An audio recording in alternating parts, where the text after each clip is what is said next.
Jay here for Stretford, Paddock, and this is it. It's deadline day. It's the last hour of the transfer deadline day window. With me is Mr. Scott, our kid, Dave Scott. Looking very smart, bro. Well, thanks for the tie. Yeah. Tell everyone the story. Well, everyone the story. I thought we were dressed like this, and what happened when you got here? I thought we were just wearing smart casual.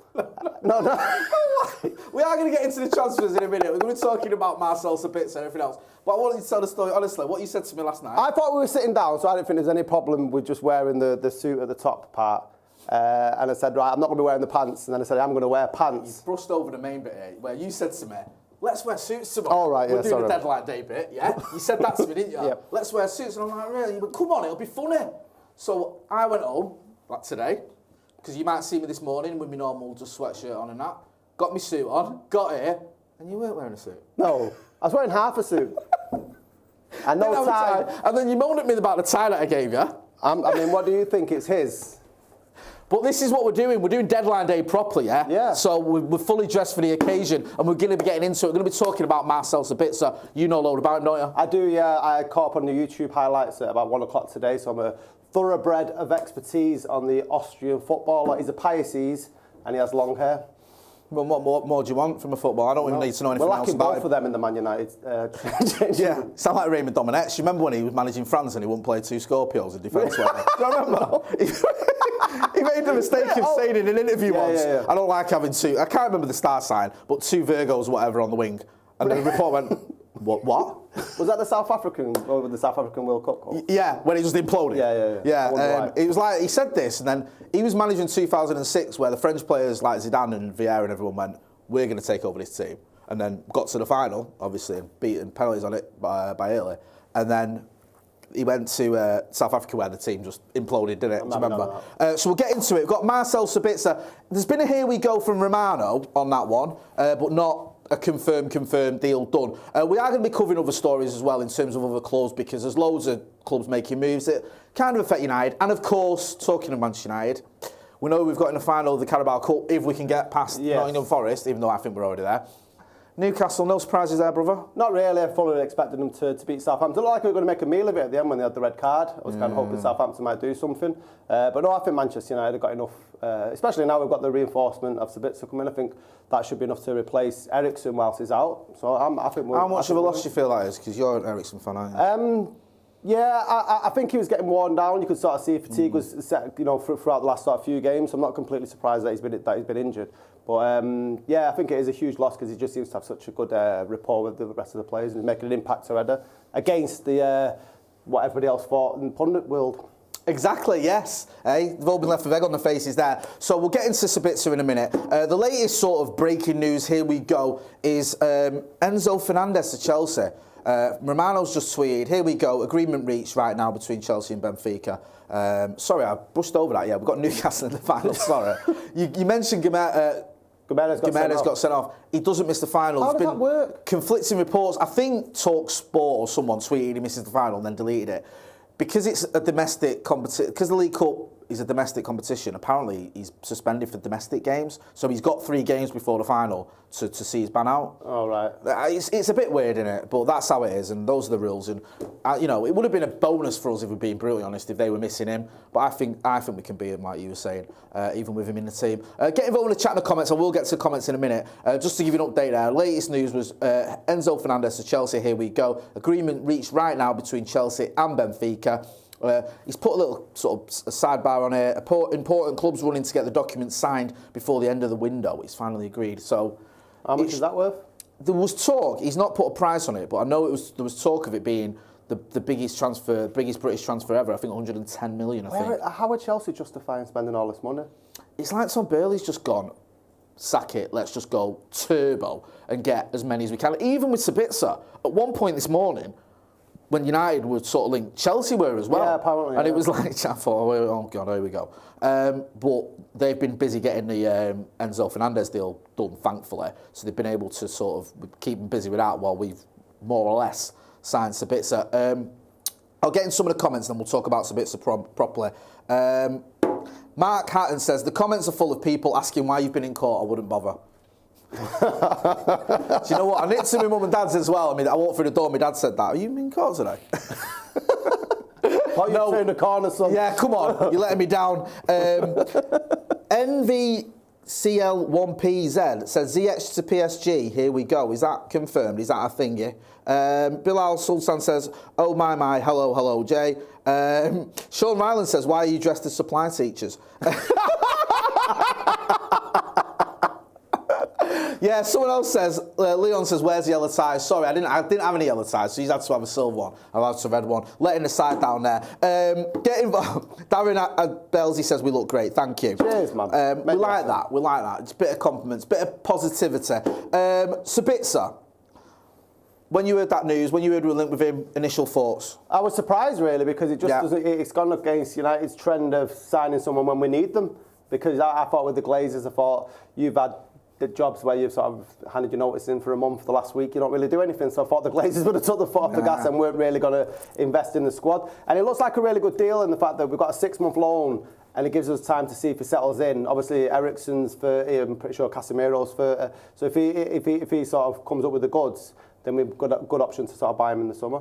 Did you see that goal that's doing around that he scored, that volley? Sweet. It's sweet, isn't it? A lot of good goals, though. Yeah. I seen a stat earlier on that for the 2 seasons he was playing under Nagelsmann, he was the top scorer of goals outside the box for 2 seasons running. Okay, that's good. Yeah. I mean, there's a reason Bayern wanted him, isn't there? Yeah. Do you know what I mean, from Leipzig? So he is a good player. It makes a lot of sense. You see that a tweet from Fabrizio Romano earlier this evening. Marcel Sabitzer to Manchester United. Here we go. Full agreement reached on loan deal. No buy option confirmed. Deal set to be signed with Bayern in the final hours as personal terms agreed to. I mean, I saw, and I know we shouldn't give him our time, but Paul Merson was like dismissing this one, going, it's a panic buy. You know, he don't even get in the Bayern Munich team. I mean, Eriksen got injured the other day. You've only got a few days to try and get something to happen.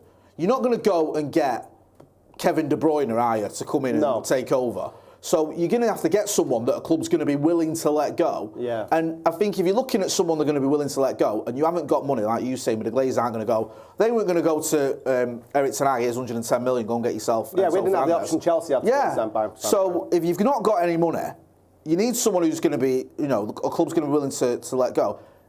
He's pretty much as good as you're going to get.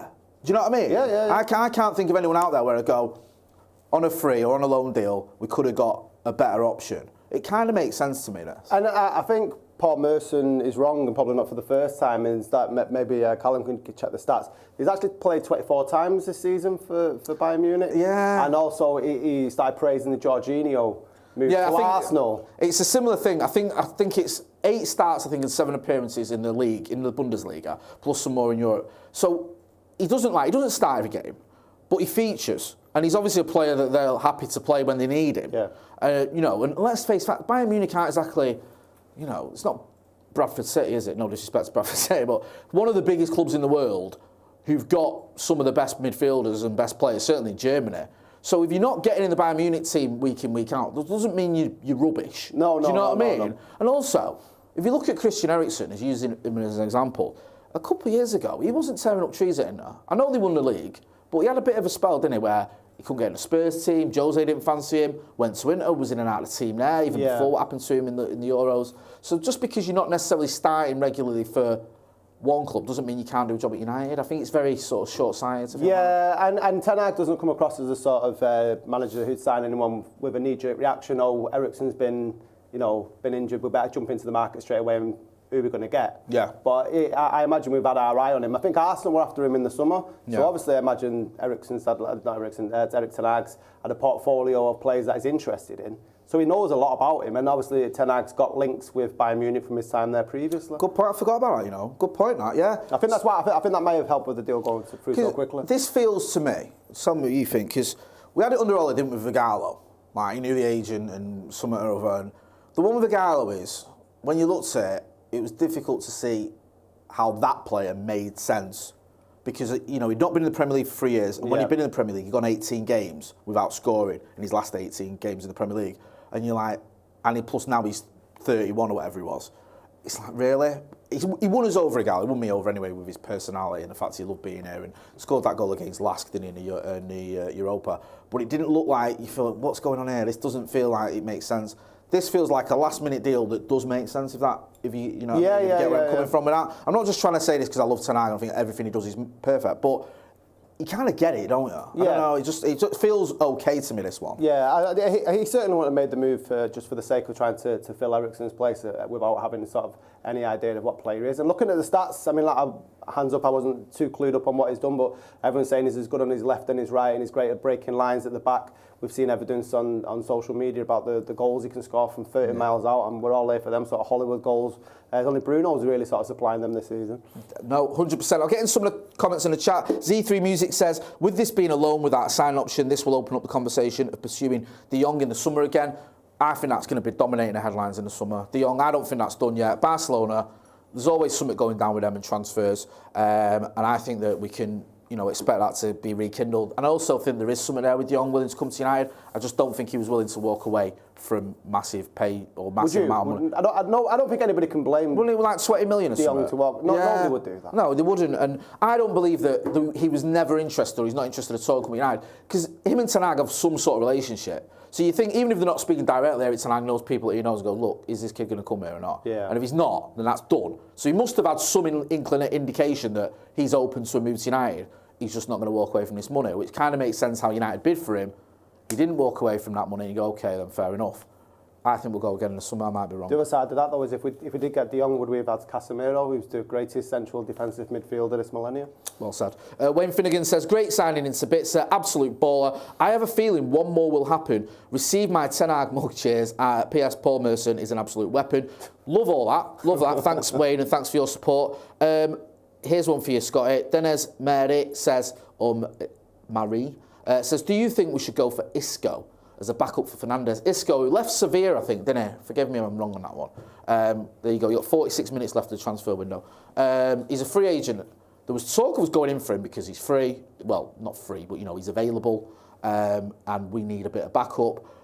He's a striker, isn't he, or attacking midfielder? He's a midfielder, yeah, I think, attacking midfielder. I think so. I mean, I'm remembering him. I remember when he first came on the scene at Real Madrid, and everyone was raving about this kid and saying it was going to be, the next Raul. I think he was being likened to that sort of ilk, and it doesn't seem to have happened for him. Listen, we're lacking in depth in the squad, and it shows with I think Eriksen and McTominay are injured, and that's why we've gone into the market for a central midfielder today. But anyone that can maybe supply more goals, because I think we're going to rely heavily on Rashford. I think, someone's tweeted Max K. Isco went to Union Berlin. I thought something had happened with him. I think, a couple of people said that. I think that happened literally today. Because there was talk yesterday, I think I had it in the news yesterday, that we were looking at Tielemans, Isco. Do you know what? Sabitzer wasn't even on the list. Royce was the other one we were looking at. And then, obviously, this has just popped off with Sabitzer. Kind of came from nowhere. We will also keep you updated on outgoings as well, because there's a couple of players looks like they could be going out on loan, maybe even a permanent deal. There's talk of Axel Tuanzebe going to Stoke, so we'll keep you updated on that. I don't know what the latest is on that. I think Stoke were in talks with him or trying to get a move there. I don't know if that's permanent or on a loan. I think there's a little thing there. So can you move that over a little bit? Sorry, producer Callum, that's the one. It's for a medical. Right, so he said, the latest is, according to Rob Dawson from ESPN, who we've had on the channel a few times, he knows his stuff, Axel Tuanzebe is heading to Stoke City for a medical, set to be a straight loan until the end of the season. Makes sense, doesn't it? Yeah, I don't think he's ever going to get into the Manchester United. So sad, isn't it, what happened with Axel? I love Axel Tuanzebe. And he went to Villa, did well. I think they got promoted, didn't they, when he was there? And then you thought next season is it. And he got injured in the build-up to was it the warm-up to the Liverpool game, whatever it was. And he just never got quite back to, he had that great game against... His presence is huge, though. He's quite a dominant figure when he's playing. He had that great game in Paris, didn't he? And then, that's I hate to say it, but it's true. There's a bit of a stinker against the Turkey side. Do you remember? I can't remember the name, help me out. Subbed at 45 minutes and then just hasn't really happened for him, unfortunately. But we wish him well. In answer to the Isco one, went round the houses there, that's already done. I didn't see that happening anyway. There is talk of United still trying to get another deal done, not just the Sabitzer one, but also Houssem Aouar, is that how you say it? The kid from... Leon, is it? Yeah. I've seen Jonathan Schrager tweeted earlier on about this. Yeah, in fact, let's have a look at what Schrager was tweeting, because he's someone who does his own work. Again, we've had him on the channel. So 3 hours ago, Jonathan Schrager tweeted, Manchester United have held early discussions regarding a potential loan deal for Houssem Aouar, far from being done and currently seems unlikely. If that changes, as always, we will let you know. We'll keep you posted tonight for the next hour as to what's going on, not just with Manchester United, but with any of our sort of rivals, if they're going to buy anyone, if they're happening. Oh, there you go, sorry, forgive me. You can see that there. I mean, it doesn't look... No. It'd be a massive surprise if we get Sabitzer done and then get this kid done. Stranger things have happened, but... It seems a strange transfer window for January, don't you think? The amount of people that are going into the window and making signings. And I think that's because there's a lot of trophies that are still up for grabs, and usually around this stage, it's usually sort of obvious who's going to be the favourites for stuff. Top four still up for grabs. You'd say Arsenal are favourites for the league, but Man City could still catch them. They were being linked with Maddison earlier on as well, I think. Yeah, I saw that one. That was a strange one, wasn't it? It's weird, you're right, because everything is up for grabs, really. You know, the league's not done. Sometimes you have a league where it's City are 15 points clear. Remember in 2018? Yeah. That's why no one invests in January. Yeah. What's the point? Because you're not going to catch City. Also, top four usually, they've pulled away. And it's like, okay, there's 5 or 6 teams in it, but that's about it. But you've got Liverpool down in 9th. You've got Arsenal, like you say, flying. Chelsea struggling. Spurs very, very erratic. So you can understand why clubs are sort of investing now. Chelsea just going turbo. A weird one with Spurs as well. I saw that Jed Spence, I think, has he gone back to Forest? I think he has. Jed Spence, which the reason it's sort of intriguing this one is because he was part of this, obviously, the transfer window. Sorry, not gone back to Spurs. Back to Forest. Sorry, he's gone to Rennes in France. Do you remember when Spurs had this transfer window early doors, didn't they? Where they brought in Jed Spence, they brought in Perisic, they brought in Basuma. Yeah, there was a lot of work done earlier. Yeah. And everyone was like, "Oh, they've won the transfer window." And I fell into it a little bit because I like Conte. I think he's a good manager. And I thought Conte with back in pre-season, they're going to be doing all right. And it's not really happened for him. And I think part of the problem with them is they didn't buy anyone for the first team, did they? No. They just went and got a load of squad players. And unless, you suffer a load of injuries, it doesn't really matter. And it's like, I've seen Basuma a couple of times for him. He doesn't look that great. Spencer's already been loaned out. Richarlison, I don't think's got a Premier League goal for him. No. So it's just like, it flattered to deceive, didn't it? Yeah. They've still done all right, because obviously... They're doing all right. Conte's a good manager. It'd be interesting what happens in the summer, though, because I'm pretty sure he's only got 6 months left on his contract at Spurs.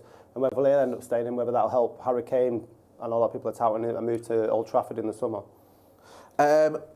We did get Wout Weghorst this window.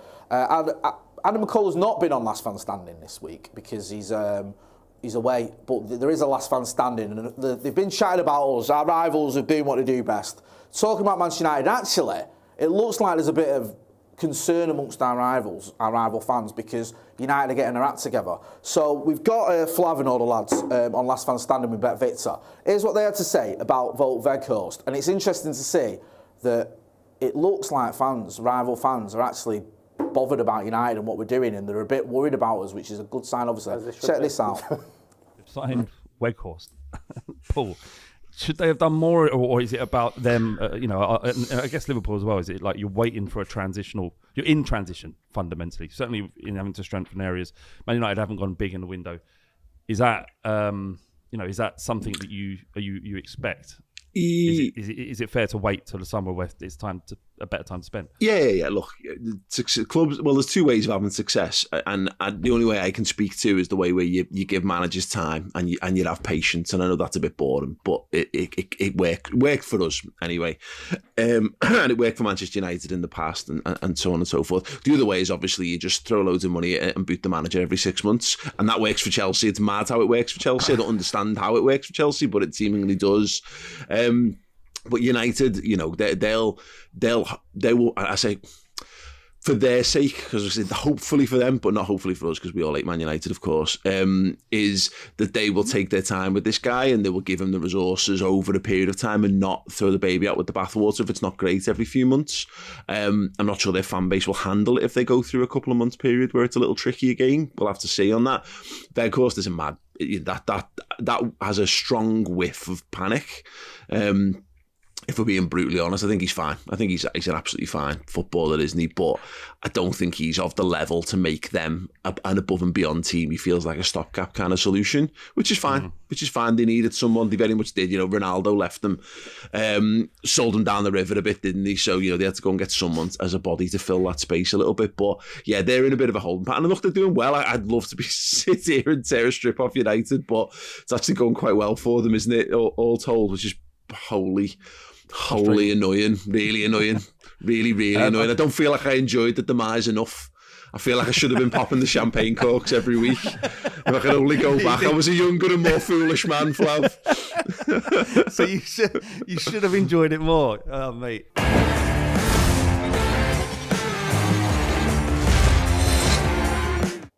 So that was Flav and the boys for Last Fan Standing, sponsored by BetVictor. They're talking there like, you had Paul Machin, I think, from Red Men TV saying, almost wished he'd give us more stick when we were struggling because they can see what's going on at United, see it's making a bit of sense. And even someone like Wout Weghorst, who's probably not top of everyone's list, is a player that does make sense as a stopgap. What have you made of Weghorst? Do you agree with that? Yeah, I really do. I thought it was a bit of a strange signing just based on name, but when you look at the stats and how he actually plays football, there's a lot of thinking gone behind the signing through Ten Hag. You know what I mean? He picks up the scrappy goals. Yeah. It's more sort of direct, whereas Martial comes off the wings, and it's definitely something that we've been lacking up front. And I'm all here for rival fans being faithful of Manchester United because big things are coming, man. And I'm completely confident about that. And we've been there, haven't we, Jay, where I wish I'd give City fans a hell of a lot more, and I give them a lot. Yeah. Don't know how much more you could have given them, fair, but maybe there's a little bit more. Because I remember in '99, when they got promoted in the playoff, laughing. Yeah. Like, oh, bless them, they're back, they're only one division below us now instead of two. But no, he makes a good point. Go and get involved in the comments from Last Fan Standing. There's a link in the description. Big thanks to BetVictor and Last Fan Standing for sponsoring the show. Let them know, do you agree? Let them know that Stretford Paddock sent you. Do you think that Wout Weghorst is a good signing? Do you think good times are here? Do you think Scousers should be worried about us? City should be worried about us? Arsenal and Spurs fans should be looking at Manchester United and going as a team that have got their act together with a manager who knows what he's doing and signings that make sense, because as a United fan, that's how I feel. Dale Gibson says, Chelsea have bought 87 players so they can play their new formation, 6-6-7. Absolute madness. David Harrington says, love what Weghorst brings, allows Rashford, Bruno and Antony to play. Yeah, you don't need you can have a striker who, all strikers should get you goals, I'm not saying that, but sometimes you'll have a striker who brings in those around him, is a bit of a sort of, not a battering ram, but, leads the line well. Yeah. And I was really impressed how he drops deep. That's a good point, yeah. He's not just that guy, is he? No. He's not an Andy Carroll target, man. No. And I think it's something that Harry Kane gets credit with quite a lot, is that he's dropping deep and bringing other players in. And it looks like from the games that Weghorst has played, and that's the sort of way he wants to do it. Reese in the Super Chat says, just tuned in on my way home after a long day at work. It's made my day. Scotty's been to the Turkish barbers, looking fly. Thank you very much. Charlie Hughes says, Glazers out. Sober Yaz says, what a great January window. Alistair Kaplan says, Jay and Scotty, you guys look like something out of Goodfellas. Suave look. Yeah, we'll say that. Here we go. You like this one, Scotty? Because you pointed this out when you arrived. Johnny Rice says, oh, Jay, at least give Scotty something to lean against. The man doesn't know what to do with his hands. You wanted a table, I wanted a table. Yeah, give me a silver tie and no table. I don't know to blame you. You walked past his table and you went, you've got a table. It's only because of this. Sorry. Do you know what I mean? Because I don't want to hold it in my hand because it's easier if you just go like that. And obviously, don't shake your head at me. Right, summer transfer deadline day, I want a table. Right, do you know what? Right. We're getting him back. We'll get him a chair. He was annoyed that we had to stand up. That was a shit. Do you know, that's why he's wearing jeans. It's 10 o'clock. Mate, I did my first vid on here at 10 this morning. This is a right shift. Confirmed ins. So we've got Jack Butland, the forgotten man almost. I know he's only been here about 3 weeks. And Wout Weghorst. They're confirmed ins. We're still waiting on Sabitzer to be confirmed. I know that obviously Fabrizio Romano has given us a here we go, but it's not. The club, as far as I know, haven't announced it yet. As soon as they do, though, we'll keep you updated. When you look at what's going on with other clubs, mainly with Chelsea, yeah, you mentioned it earlier. You made a good point. Like, there's a lot of clubs who are still in the top 4 hunt. Arsenal are looking strong for at least top 4 because of Guaranteed, the start. more or less, Yeah, you'd say. do you 50 odd points, whatever it is, for them 90 games? They'd have to have an implosion like we've never seen before for them to drop out of the top 4. It's not beyond the realms of possibility, obviously nothing is, but it's unlikely. City, even me, in my wildest dream, doesn't see City dropping out of the top 4. So you've got them two sort of sorted, haven't you? Them two looking likely. So there's 2 more spaces there. United looking good for it, but Chelsea adding. Liverpool, there's always that thing in the back of your mind, could they get their act together a little bit? They're 10 points behind us. They've got a game in hand, and we've got to go to Anfield. So they could feasibly, I don't want to be negative, but could make it 3 points or whatever. You do the maths. Newcastle looking strong. Me and you were watching a bit of the Southampton League Cup game before, and you made a great point, because I was like, me and Alexi were talking, who does our socials, and it's like, on paper that team's not that amazing, but it works, and that's what counts, isn't it? It works together. Look at the Leicester City factor. They didn't have the greatest team, went on to win the Premier League, and I think momentum and belief, and that team just seems full of it. And even despite the wealth that he's got behind him, Eddie Howe, because I imagine Newcastle will spend big in the summer. Yeah. But he's done an incredible job there in Newcastle. I don't think anybody else can take him away from it. So they're obviously up for the top 4. I think Chelsea, with the signings they're making now, Graham Potter's not got off to the greatest of starts at Chelsea. I think trying to get all them new players together to go on some sort of run to hit the top 4 might be beyond his capabilities. So I'm confident nothing's changed in this transfer window for United getting top 4. No. I'm more convinced we will, because we've made a signing. Had we not, then we got carried on without Eriksen and McTominay, and we had to rely on Fred, a lot more. I'm a massive fan of, but you could be a bigger fan of Fred if you tried. But I don't understand what you mean. Also, as well, United, we've played City and Arsenal twice, haven't we? Yeah. Not everyone's done that. So we have had some tough games, and like you say, you look at, and also we gave everyone a 2-game start, didn't we?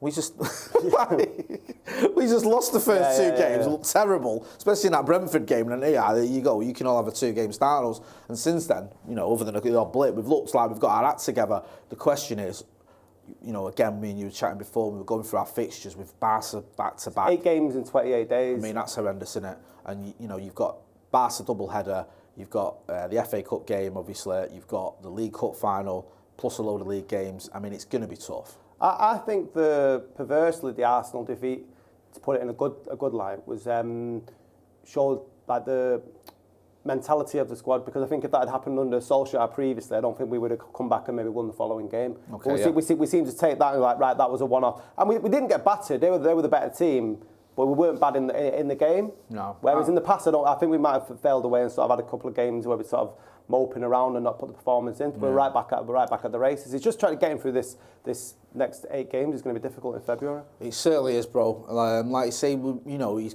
got a squad there. He's just got to find the right balance, because there's 1 or 2 players I feel like if you drop them, Casemiro and Rashford. Yeah, you nailed it. Like, Rashford's your goals, Casemiro runs your midfield. Yeah, we're a 2-man team. Yeah. But then there's an element of that, isn't there, with everyone. Like, people say it United, but I think if you take Partey and Saka out of Arsenal, they struggle. If you take De Bruyne and Haaland out of City, they struggle. You can maybe argue with Spurs, Bentancur and Kane, make them tick. Do you know what I mean? Every sort of good team, Newcastle, Guimaraes, we were buzzing when we thought he was going to miss the final until we realised he wasn't. He's obviously a big player for them. So there's always, every sort of team has 1 or 2, don't they, where they really struggle if those are out. Yeah. So I don't think we're alone there. Fabrizio Romano, 2 minutes ago, was just tweeting an update on Enzo Fernandez. Enzo Fernandez will sign with Chelsea until 2031, June 2031, if you want to be exact. Exactly the same deal agreed on the first week of January. Nothing has changed. Nothing has ever changed between the player and Chelsea. He's always been open to the move, and he's happy to join. 2031? What are we on now? That's like an 8-year deal. Do you know what? I didn't even clock that. I just sort of brushed over that, didn't I? 8 years. Did they sign Mudryk on a similar deal? 8 years. Yeah. That's insane. Is that something to do? Get involved in the comments in the chat, because you may have noticed I'm not always that's got to be one of the longest deals. Isn't it something to do with, is it FFP or something, or does that help you with something? Oh, right. I think it's sort of, if you spread these deals out till, 2050, then I might be wrong, but get involved in the chat. I think there's a reason for it. It's not just, we're going to sign this player and keep him forever. Fees get spread across contract length, so you can go. That's probably why Chelsea have been able to spend, 700 million quid? It's mad, that, isn't it? Yeah. Like, I mean, you can still sell the player though, can't you? So it's not really a restriction, is it? no, it's just one a of them. piece of paper, really. It doesn't make much difference. Yeah, I don't think they're going to go. If he's like, in 40, or if he has a stinker, I don't think they're going to go, well, you're staying. Yeah. And also, if he eventually says, well, I want to leave. You'd have thought there'd be more sort of stricter parameters around FFP, but then Man City won't be as dominant as they are. Yeah, that's true. Laurie Chilton in the... hang on a minute. Sorry, I think I've well got behind here. I will try and catch up with some of these super chats, so forgive me because they've all been popping off. Let me go. Garlic Breadman says, have you guys got back from the greatest team ever's funeral? Thanks for that. Reece says, just tuned... Oh, yeah, I've done that one. Jason Castro says, who was the last Austrian to play for United? No, there hasn't been an Austrian that's played for Manchester United. I knew you were me down. Is the first one. Yeah?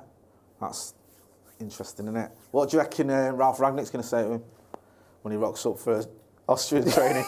Yeah. You're going to go South United, have you? Yeah. Have they fixed the roof yet? Is it still run by a bunch of twats? Yeah. Yeah, I think Ralph Rangnick will have something to say. Would he have made that call? Ralph? No, Marcel to Ralph. I hope not. If he does, I'd be checking, making sure he's getting off that plane. 'Cause he I might can't turn get through around. customs at Manchester Airport. You're breaking up. You're breaking up. How long what's his deadline? You would do, wouldn't you? Wouldn't that be something that you'd... I don't know, because I think as a player, like, he must have access to the internet to look at what went on at United under Ralph Rangnick and think, can I really judge take this guy's judgment on what went on? Because it was just a complete disaster, wasn't it? Yeah. And I know Ralph Rangnick had a bit of a poison challenge. He inherited a team that was struggling. He wasn't backed in the transfer window. But that doesn't excuse the fact that some of these performances were as bad as I've seen at Manchester United. And his record was abysmal. Yeah. So I don't know how much you take into... It might be a courtesy call, because he's the national manager. You might go, oh, yeah. What do you reckon? Oh, I shouldn't go. Okay, thanks for that. I'll think about it.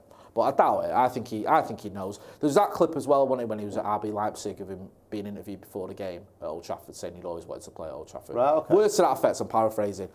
So makes sense. I mean, if you're in out of team at Bayern, he knows Eric Ten Hag. I think this is a player, a manager he's always wanted to work with. And it makes sense to me. So yeah, in answer to your question, Jason, he's the first one. Billy Simo says, looking very dapper, Jay and Scotty up the paddock. Laurie Chilton, the first super chat from Laurie Chilton. Big thanks to you for supporting the channel. Class suit boys, up the transfer deadline paddock. Pratosaurus Rex says, Chelsea can spread the cost of the deals, but if any player flops, who is going to pay to get them out of their contracts? Think Pardew at Newcastle. What was Pardew at Newcastle? Wasn't it like a 9-year deal or something? Yeah. Do you remember that? Yeah. Because they had a little bit of a purple patch, didn't they, under Pardew? And then it just all went horribly wrong and they'd signed this massive deal. Should we talk about some confirmed outs for Manchester United? Yeah. Because we have had a few loanees go out, haven't we? Some of whom you know very well, and we like all of them, but there's some in particular who hopefully can have a decent... We all want them to have a decent spell, but I'm interested to see how some get on. Deshaun Bernard, he's been on loan a couple of times, hasn't he? I think, was it Hull, his last loan move? He's gone to Portsmouth. He's a little bit older. I think he's 22. I feel like with him... He'd have to do something really good at Portsmouth, come back, be given a chance and do well to have a future at United. Yeah, of course. Not because I don't think the kid's talented, he is. I just think it's very difficult. You defender... You're that age, you've got them defenders that you're up against. It's like, what's his lad who went to... I've got his name, spoke about him a million times. The lad who went to Everton. My God, my mind's gone blank, the midfield. Thank you. I don't know why I forgot that. We did a program on him. Cry when Diana went in the summer. Yeah. Like, how have we only let him go for 10 million or whatever, or I can't remember what it was. But you always felt with James Garner, he had to go to Forest, do something special, and then come back and carry that on. Went to Forest, did really well, came back, got injured in pre-season, didn't get his chance, and that was it. And it just like, I didn't fancy him. Went to Everton, it's not really happened for him now. Charlie Savage, great pre-season, gone to Forest Green, still, got a few years ahead of him, obviously they all have. It's an interesting choice though, where Forest Green? Where are Forest Green? Are they League 1 or League 2? I think they're League 2, aren't they? I think they are. Sorry, forgive me. I'm not going to be.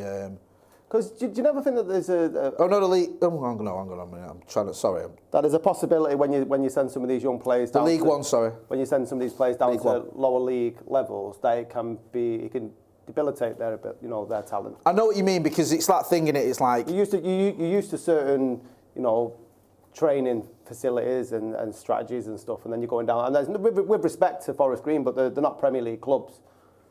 No, I know what you mean, because I went to see Salford City the other week because my lad got tickets at school, and Ethan Galbraith's there, obviously, innit? And unfortunately, we were late as well. We missed the goal. He scored a goal, sorry, and we missed it because we were late. But yeah, you think, is that how's that work because it's such a drop? But then I think it's a physical league. So you're getting that. Some of these players just need a bit of a test physicality, don't they? Get used to that rough and tumble of a sort of a hard league. And if they can come through that, as they're maturing as well, come back to United and hopefully shine. Shola, it's weird, isn't it? He's kind of become, I don't want to use this term because it seems a bit harsh, but I think you know what I'm on about.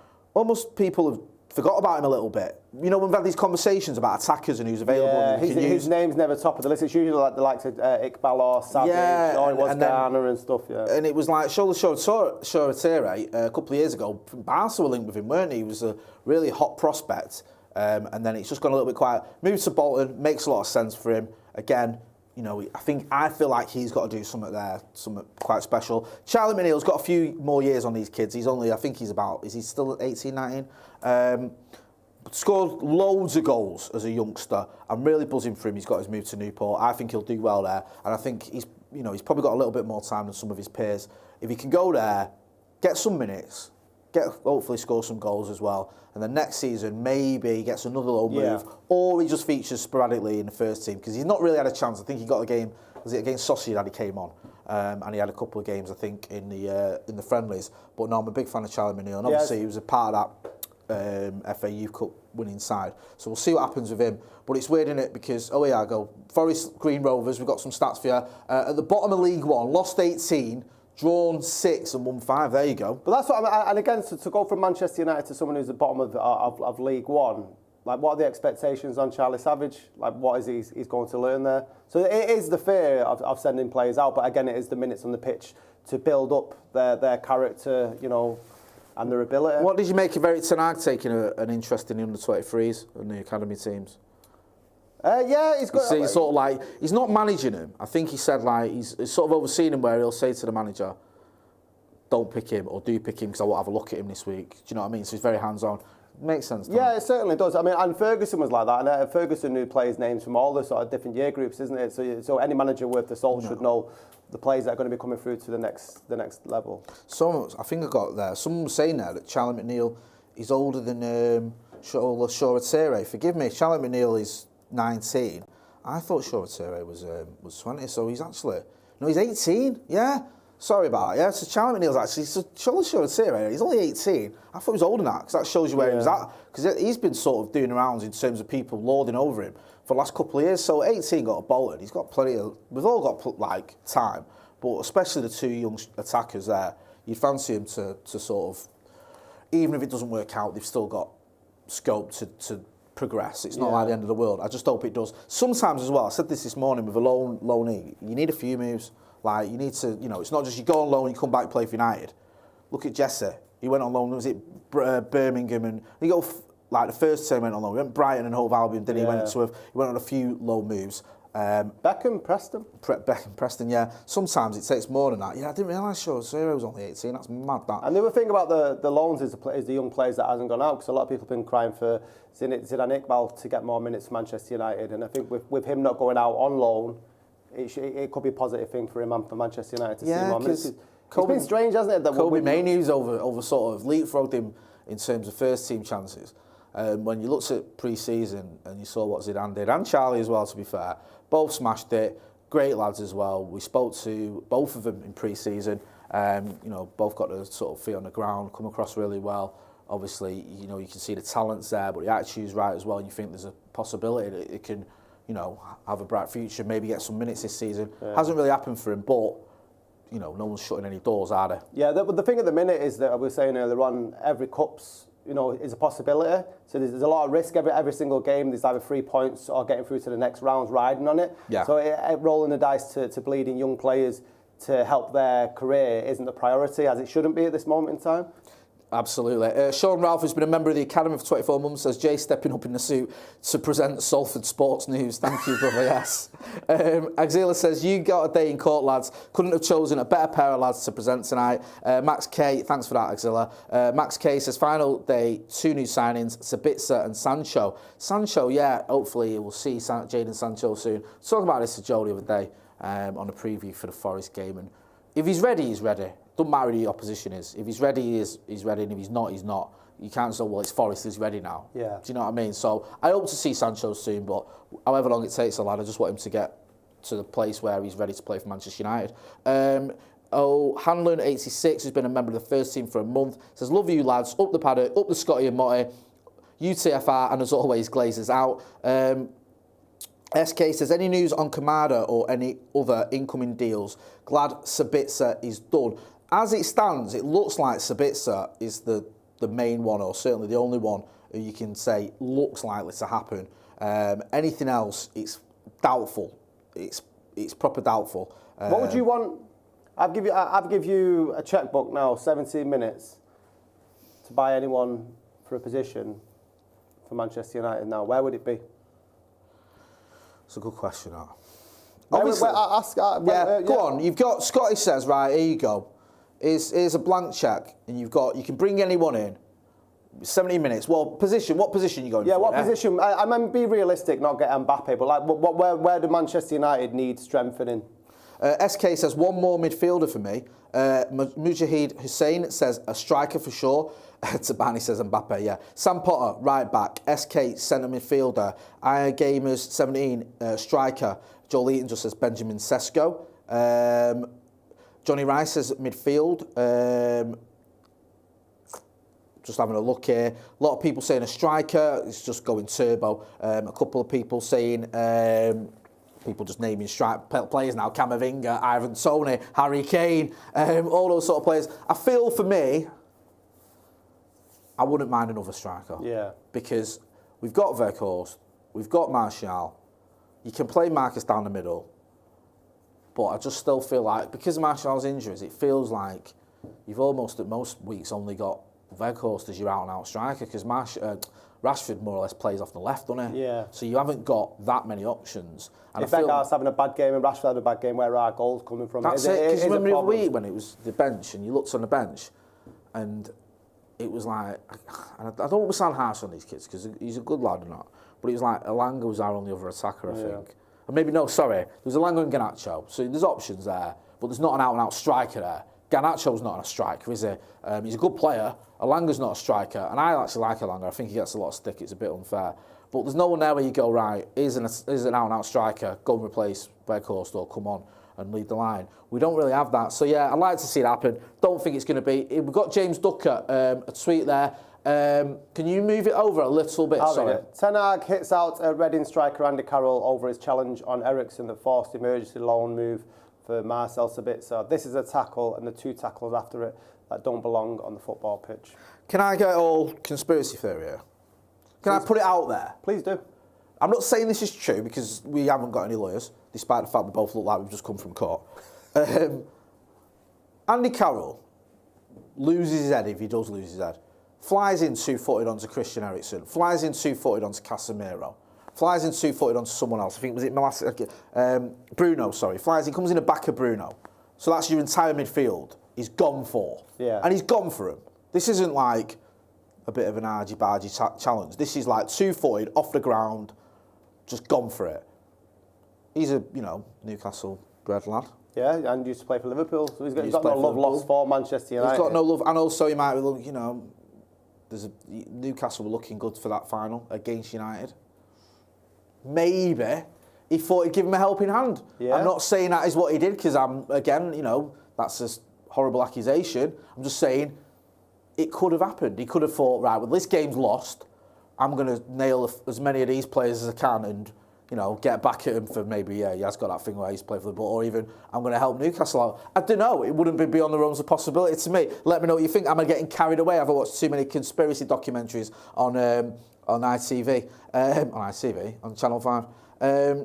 Or do you think that's just nonsense? Or do you agree? Do you think there was something a bit more sinister? Fair play to Ten Hag calling it out. What do you make of that? Yeah, it certainly should do. I think it's disgusting that Andy Carroll does. And I agree with your conspiracy. I think there's a lot to that. It's not as out there as UFOs or the Earth being flat. See, I'll get into some of the comments. Mark Hatton says, put the tinfoil hat away, Jay. Jacoya Trot says, in Jay we trust. Dylan Cherry says, that is bang on, Jay. Dan United 94 said, David Icke with the conspiracy theories here. Aaron Shearer says, I agree, lad. Here's a good point. This is a very good point. Harry Selwyn says, you're crediting Carroll with too much intelligence. He's just a clumsy thug.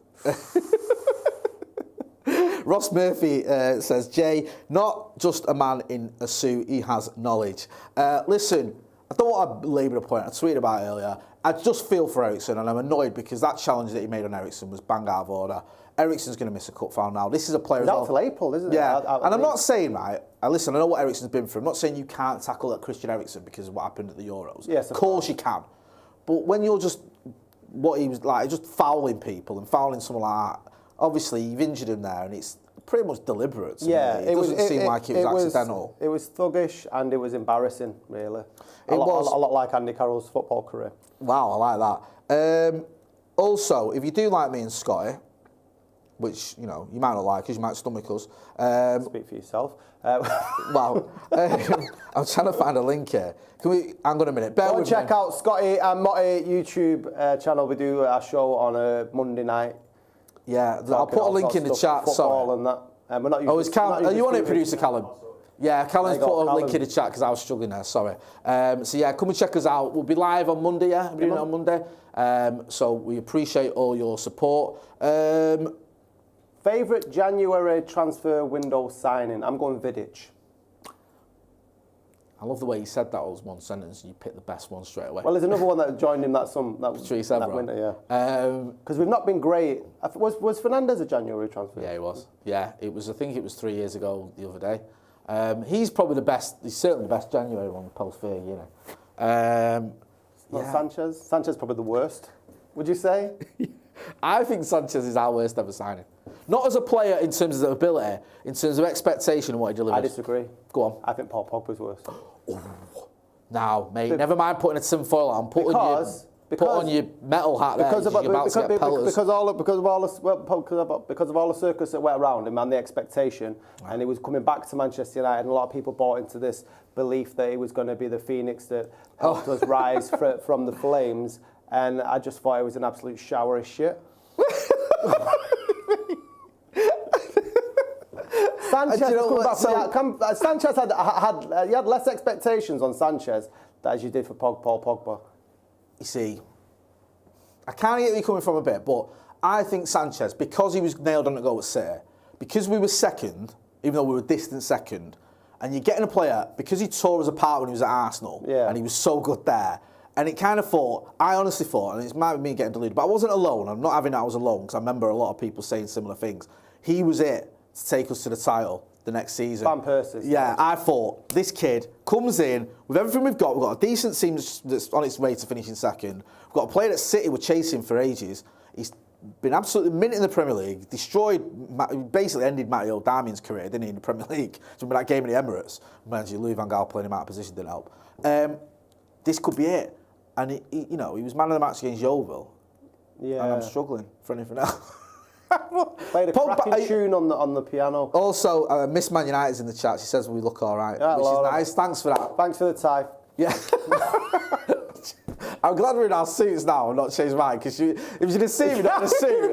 You were wearing a suit. Yeah, what were you doing? Well, would you get in a suit? Because we had a bit of a discussion with Scotty. We were going to backdoor it, but we thought, what the hell, we've not got an ego.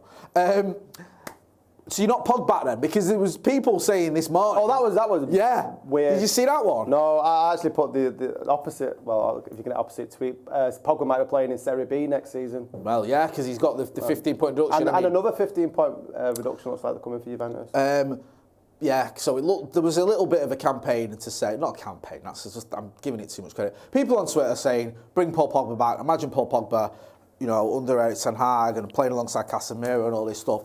Listen, the main point on that is it was never going to happen. No. And the thing with Paul Pogba is. When he came back to United, I remember when he was a kid and he came from Le Havre, joined United, was in that team with Ravel Morrison and Ryan Suthercliffe and Will Keane and all that won the FA Youth Cup. Fantastic player. Was never a die-hard United fan. There's nothing wrong with that. You know, he came, Le Havre were a bit annoyed we got him because they sort of nurtured him and everything. We got him when he was 16 or whatever. Plays for us for a couple of years. Didn't want to sign a long-term deal. Raiola and Fergie didn't go on. He goes to Juve. Now, that's not someone who's a mad United fan. No. There's nothing wrong with it. I get that not everyone is. But then he goes to Juve. Anyone could have bought him from Juve if they'd have paid the money. City would have paid the money, he'd gone to City. But United were the only ones willing to pay the 89 million quid. Yeah. That's a factual, because even though City spent a lot of money, they didn't at that time spend the 80s, the 90s, now they do. So we bought him. And it's all this, he's returned home. He's come back to... I was part of the problem with that, because I was working on... I actually worked on the marketing campaign, doing poetry for Pogba. Really? Yeah. So there was that sort of narrative, that was very much it, that like the boys come home to bring us back to glory. It really was. And the fans bought into it as well. Oh yeah, of course you do. I'm not taking away from his ability. I'm not that naive to say that he's a fantastic footballer. I just think with the expectations and what was delivered and everything else that went along with Paul Pogba at Manchester United, I just think he was far more trouble than his worth. Sanchez was just comedic. Someone's saying Di Maria in the chat. Do you know what?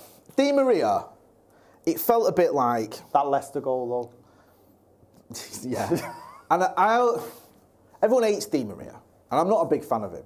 I do have a little bit of sympathy what happened with his house, obviously, because that's not nice. No. Your house gets burgled, your family and all that, it's going to play on your mind. But Di Maria comes in, and I just think it was a case of, we've got this player from Real Madrid, who was one of their best players. I think he just won the Champions League. And it felt a bit like Van Gaal didn't know what to do with him. Do you know what I mean? Because then he started playing him like... He did all right when he was in part of the midfield three. And then he played him off the striker. And I remember when there was one point we had Di Maria up front and Rooney in defensive midfield. Yeah. I'm like, what's going on here? That was a weird year where we had Schweinsteiger and Schneiderlin and all them sort of players. I'm pretty sure Di Maria was ousted out of Real Madrid, though. They pretty much said they didn't want him. Right. And it felt very much like a Woodward signing, or it was a Galactical signing. Yeah. And I think it might have been something that Van Gaal wasn't interested in. Yeah. Because that first month, he was like player of the month. Remember that goal against Leicester where he chipped the keeper? That game, though. That's the one that ruined Van Gaal, wasn't it? It was the 5-3. Yeah. And you remember when Van Gaal looked at that and went, right, we're not attacking anymore. If you attack, you lose. Attacking's overrated. Yeah, you lose 5-3 if you attack in this league. We'll just defend forever. And everyone's like, what? And we did. Do you know what I mean? And it was one of them. It's such a seminal game now as well, because I'm not saying, obviously, Leicester still, I think they only just survived that season, didn't they? But the season after that they won the Premier League? But it's weird because that sort of probably gave them a bit of confidence that we can survive in this league, that kicked them on a bit. Yeah. And then it made Van Gaal sort of evaluate what he was doing at United. So one of those games that you look back on and you go, that actually probably had a big meaning. Me and Scotty have got a Patreon as well. I've just put a link into that. Go and check that out, some extra content there if you like. Scotty and Motti has a link in the chat. SK says, Pogba could have been something good, but he's been and gone. His own fault, I think. He definitely had the United fans behind him for a long time. Yeah, again, I don't want to dwell too much. DB Cooper says, what's up, dudes? Not a lot. Liam Clark says, Ten Hag confirmed McTominay is out for weeks with the muscular injuries. Here's one. Conor Cleary, I think he might have mentioned this before, says, lads, just an idea. Would you think Eric Ten Hag got his medical team to say Eriksen will be out for long, I think he's saying, so we could go for a replacement? I heard a lot of that. That's up there with your Andy Carroll conspiracy. I love a bit of conspiracy. Do you reckon Eric Ten said, right, put these clutches on? Yeah. And no one asks, you're out for 3 months. Go in press conference, right, he's out till April. Yeah, he's gone. We're doomed. I did that once at work. Like, I was hungover on the Monday morning, and then they said, what's happened? I said, I fell over and I smashed my coccyx. My mum was on crutches at the time, I've gone into work, and I was like, give me 3 weeks off. So I'm not saying that it's beyond the realms of possibility that somebody else has done that. If anybody else is looking for a way to get out of work. You are, George. That's not the worst. Did you park in the disabled bay as well when you was No, they pay for taxi to work.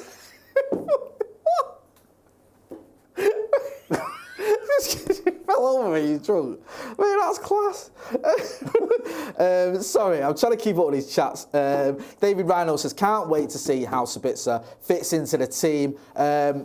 Alan McNara says, lads, has he signed or what? Love the suits. We've got 4 minutes, 26 seconds. What's the deal here now then? If he doesn't sign, like, how he's done the medical Does he have to get? Is it fax machine still? Are we remember working on emails? I know. Have we moved into the 21st century? Can we send a DM? Yeah, send a raven to Winterfell. That's how we do it. I presume, like, I don't know what I think, don't they sign, like, get in a chat, because I don't know anything, everyone knows. Because it's not really, like, they sign something, don't they, preliminary, on the basis... On the basis you pass your medical, so you're not going to do his medical in the next 3.5 minutes. Yeah, run! Yeah, come on, quick! Give me that blood test now. Just cut his hand, you'll be all right. It's going to be like, right, let's have a look. Yeah, right, sign. As long as everything's all right in the medical, you're all right. I mean, if he fails his medical, then we're not going to get anyone else in, because it's done and dusted. Yeah. Let us know what you think about Sabitzer. That's the main signing. I think that's going to be the only signing, unless something drastic happens in 3 minutes. Let us know as well what you think about the moves that other clubs have made. The main ones are Chelsea buying Enzo Fernandez. What did you make of Arsenal signing Jorginho? That's a good point. I didn't even mention that. Yeah. He's a good player, but he's just, fell out at Chelsea, hasn't he? It doesn't play for them. You're a big Italy fan, aren't you? Yeah. He's, for me, I think he's one of those who's better at international level than he is at club level. You think? Yeah. I think he likes the game played at a certain pace. Yeah. It may suit Arsenal to sort of be a playmaker at the back and not play every single game, but good move for him. Champions elect. Yeah. Yeah. Like, I don't need to move house. Don't need to move house. Just turn up, play a few games, get a medal. Yeah, if they do win it, obviously. Happy days. Yeah, I mean, it's an all right move for a minute. I think that it's weird what's gone on there with Arsenal and Chelsea, innit? Because it's like Arsenal went from Mudryk, weren't they? Looked like that was done. I remember I was watching, I think it was a Sports Social on Saturday morning, and he had Robbie Lyle from Arsenal Fan TV was on, and he was literally talking like he was an Arsenal player. How's he going to fit in? And, and it wasn't just him, to be fair. It's like Joe Tomlinson, the presenter, and everyone was like, we're just waiting for this to be confirmed. And then Chelsea have obviously gone in with a longer-term offer and a better offer. I think they offered a bit more than just, like, they said, we'll play friendly and all that sort of stuff. Got that done. So then you think there'd be a bit of bitterness between the two clubs, but whatever bitterness there is, they've put to one side for Jorginho to make, is it a £12 million move from, like you say, West London to North London, which probably suits everyone for them too, doesn't it? Because he's not necessarily going to keep playing in that Chelsea team once they've got Fernandez. No, not at all. What do you make of this? Puts massive pressure on Potter, though. Do you not think? I think I've said this all along. I think Potter, he's probably going to go at the end of the season. But if you look at Brighton aren't missing Potter either. But what Brighton are doing doesn't make sense. They lose the manager and all his backroom staff. They lose some of the best several good players, and they still just keep winning. And even at the weekend, where Moses Caicedo, because he wants to move, so they dropped him from the squad. They play Liverpool again after and they beat him again. I know. And it's like, how do you keep doing this? Fair play. I mean, you do worry with some of these teams, smaller teams, that one player going might be one too far at some point. Do you know what I mean? That happened to Southampton a while ago. Joe was saying that. Yeah, you make a good point, because they kept doing that, didn't they? So they'd lose like run out of resources sooner or later, and Lallana and Nathaniel Klein. Van Dijk as well. Van Dijk, was it Vertonghen? I think was there. They lose all these players and they keep sort of surviving and doing well. And then all of a sudden it's like, actually now we're a bit short. The well ran dry. I think we've got 43 seconds left. Winterburn in the super chat says, transfer exciting for you guys. Yes, it is. Chris Winterburn says, led to believe he's in the... who was he write for, Chris Winterburn? I can't remember, but he's a German. But Master in English, he writes for them. Says, led to believe Manchester United have indeed filed the deal sheet for Marcel Sabitzer's loan. Yeah? Good news, man. Didn't think you'd be saying that this morning. I didn't at all. Do you know what I mean? Yeah. Did you think me and you be stood here in suits talking about Marcel Sabitzer joining Manchester United Football Club? Hey, not at all. SK says, cheers for the effort, lads, on transfer deadline. Are you guys not worried? It's 3 out in midfield now and 1 in for United. I would have preferred another one, but I'm always a bit negative, me, when it comes to transfers in United, because like you were saying earlier, the Glazers, the fact they're going to sell, they're going to bother. So I'm glad we've just got one midfielder in. And I know that's a bit sort of, one's better than none. Yeah, but I wouldn't have been surprised if we didn't sign anyone today. Well, we spoke about it yesterday, didn't we? Saying that I don't think United have filed the deal sheet yet. Go on then, read out James Ducker from the Telegraph. United have filed the deal sheet on Sabitzer before 11 p.m. deadline. He's got until midnight to finalise the loan. It's on track to get done. So, Sabitzer, looks like that's pretty much done. You've heard it from James Ducker from the Telegraph. You've heard it from Chris Winterburn from Master in English. It looks like the paperwork has been filed. As far as we know, we will keep you updated on socials and stuff, and I'll be back.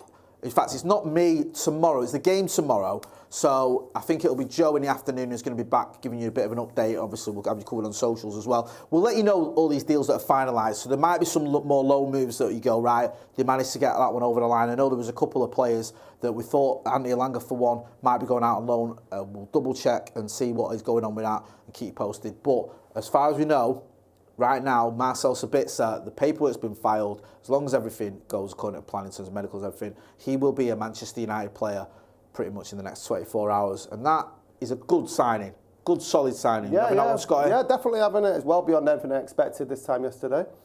100%. A big thanks to everyone who's got involved in the chat. Everyone who's, give us a kind bit of joshing about our suits. Yeah. Most of it's been pretty... Can I say thank you as well on camera just for borrowing me your grey tie?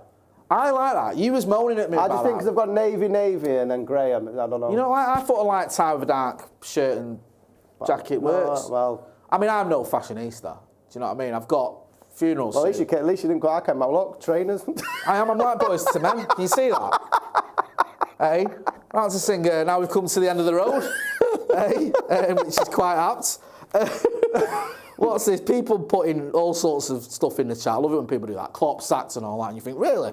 Yeah, don't forget to hit like. Don't forget as well to subscribe to the channel. Don't forget to check out Scotty and Motti. What are you up to this week? Don't know. Going and watching this video back and dying of shame. I'm never going to watch this video again. No, I'll be watching Man United go through to the Carabao Cup final tomorrow night and then roll on Wembley. Yes, roll on Wembley. He's not cup tied or anything. That doesn't make a difference, does it? Sabitzer? Doesn't make any difference. Sabitzer's going to, my words, right, he's going to ping one in from 30 yards at Wembley. And go like that, Andy Carroll. Yeah, he's going to have Andy Carroll across his chest. Big thanks to everyone for getting involved in the chat. We're back tomorrow, obviously, with a watch along. It's Joe Smith back for that. So make sure you are hitting like, share, and subscribe. Big thanks to my partner in crime, David Scott, for being a good sport as well. And thanks to all you guys who got involved in the chat and the comments. It's been a rather enjoyable deadline day video. We've signed Marcel Sabitzer. Happy days at Manchester United. Hopefully he can do bits. Thanks for watching.